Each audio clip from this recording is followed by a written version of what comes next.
Yes, I'm Mercedes Vollet. I'm an architectural historian. I'm based in Paris, and my field of research is modern Egypt, basically.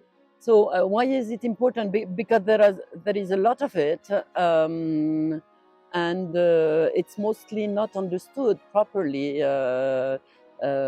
People, you can hear that they think it's alien to their culture, but in fact, it has been there and it has been domesticated since very long. So I think we need awareness, and also it's disappearing a very quick pace. My role, because I'm a researcher, is mainly to write the proper history of this architectural heritage, so people can understand it better. But yeah, as an historian, this is basically my role.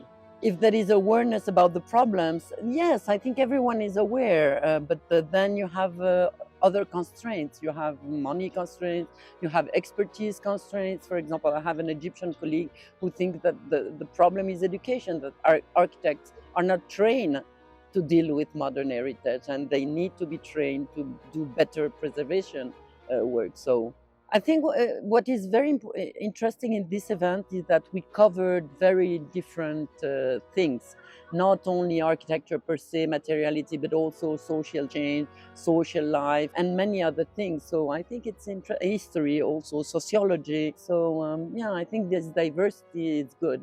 Well, I see that all the modern heritage is for sale, so I'm a bit worried. It's the white stone gives a fantastic homogeneity to the city, so I hope this will be kept somehow. I love a villa close to here, which is on the slope and with a garden, and yeah, I love how the architecture plays with the slopes. Speculation, mainly speculation. It's demolishing to build a bigger and bigger, ever bigger. Actually, when we were working on Heliopolis 20 years ago, yes, we were able to raise some awareness, and there are little regulations that were changed, and also people started looking at their buildings in another way. So, and some were protected. I think the problem is that there is too much money here.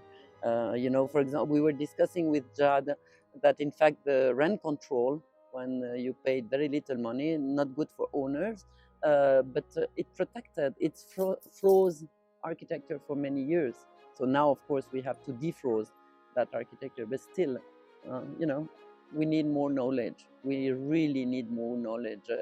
Yesterday and today we were speaking of additions. No one has ever spoke about this, how to deal with this. So we need to look at heritage just more than a passing glance. We really need to study it.